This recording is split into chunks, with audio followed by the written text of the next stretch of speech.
Hey, what's up guys? It's S&M Fitness Solutions coming to you with workout number 3 in the Rotator Cuff Survival Series workout series. And as I've always said, you got to have a little bit of fun with it to, make sure you get through it and, it's going to be, all good.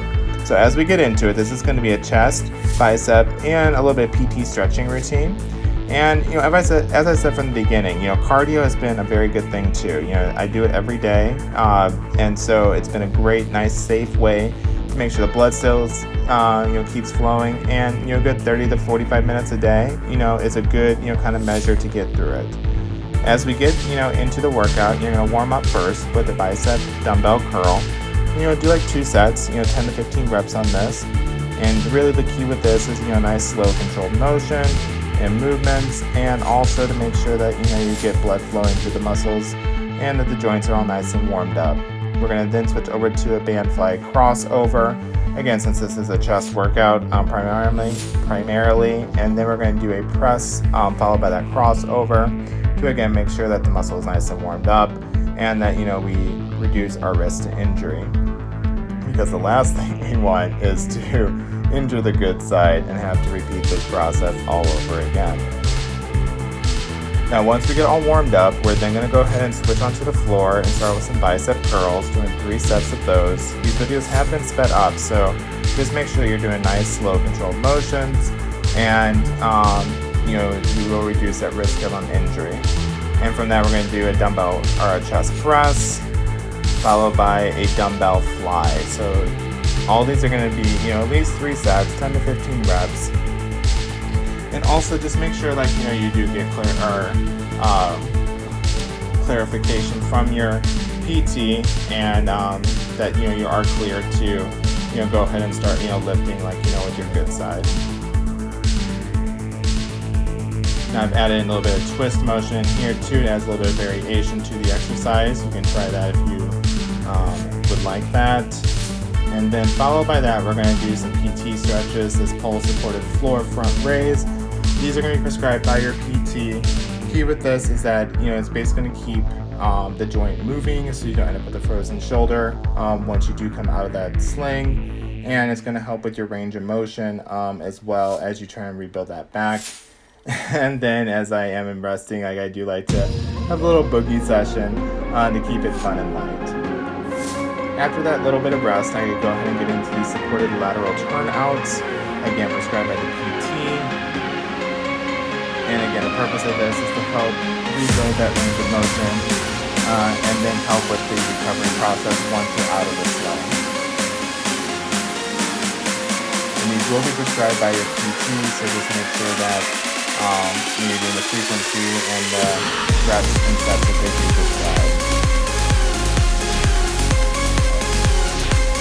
Doing another set of bicep curls. Now what I like about these is that they're fairly safe. Your arm is going to be supported by the floor, your whole body is actually supported when you're doing on the floor like this. So while you're out of the sling, you are a little bit more vulnerable. So I do like these because you reduce the weight. You go swing back and forth with the weight. You drop the weight. The distance isn't that far because you're laying on the floor. And I think it's a good, safe way to make sure that you reduce that risk of injury while you are in this recovery phase. And a little bit of boogie in there to, in that recovery phase, getting back into those turnouts. In nice and slow and controlled motion. These will, feel a little awkward and actually kind of difficult at this stage. So just do, what you can and also what your PT prescribes to you. Now because I'm getting my sling off, and as I mentioned before in my other videos, it's basically the most terrible thing ever, so I'm in a very good mood because it's less than 12 hours till I get the sling off, so I am very, very excited. That's why I have so many boogie down sessions in this workout, because finally I can get a great quality of sleep and get out of this sling in the next day. I'm going to go ahead and get these hip thrusts, which are great for your glutes. And again, another safe, effective exercise you can do while you're in this recovery phase. And then another variation that I do like to add is the single leg hip thrust, because you do make a little bit more challenging, but also has some variation to it. You can do to add core work in that, which is nice as well. Some more bicep curls, because like I said, it's I do not want to atrophy on the good side, so I probably overdid a little bit on the bicep curls, but again, it's nice, safe, effective exercise you can do while in this recovery phase. So I'm gonna do as many sets as I as I can.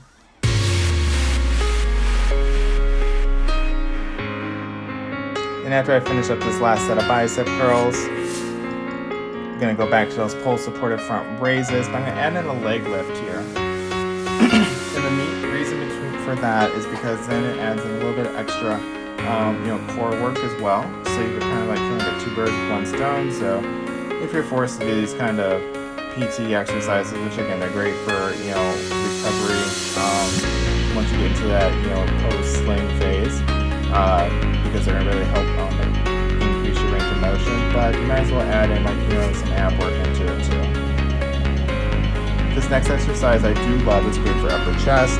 It's a low to high press. So the motion is you're going to start low with the dumbbell and you're going to press up and out with the dumbbell. It's really, really great for upper chest development, and fairly safe. The arm is not protected in the sling, and you are just using that working your arm. That is good. That is the not injured arm, not injured side. And then we're going to then switch into a high resistance band press down. And again, these are fairly safe because you're using resistance bands and the weights are kept fairly light. And then we're going to get into just a resistance band crunch, do a little ab work in. And then we're going to finish it up with a boogie cool down. So as I said, my number one rule is you gotta have fun, keep it fun. Any type of surgery it's not fun. So why add more elements of they're gonna make it worse as you're doing your recovery. So with my boogie cool downs, Billy always comes down and says he catches me in these little dance off little sessions, but to me it keeps it fun. 2020 has been a crazy year, and so it's already terrible and tough enough, so keep it light when you can, and have these little moments. You just got done with a great chest and bicep and PT stretching session, so a little celebration, have fun, do little dances. But again, dance is not for everybody, lifting weights isn't for everybody, and riding a bike isn't for everybody either. So there are other options. The main thing is that you got to make sure that you are doing some sort of activity level. So with that, that could just be walking around the block, or even just walking up the bleachers or around the track of your local, high school or something. So again, basement dances, they're not going to be for everybody, and that's fine. It's to each his own, and so you just got to make sure you're staying active. And that really is going to be the key to recovery. So I always say walks, they pretty much are the safest and probably, one of the greatest options. They, granted, I do live next to a beach, so it makes it a really, really great option. But so just make sure you're getting out there and doing something, because activity really is the key to having a successful recovery from a rotator cuff surgery. Thank you again. If you liked the video, be sure to subscribe, and comment. My next video will be a follow-up from the doctor's office once I get the sling taken off, and we will go from there. Thanks, and have a great night.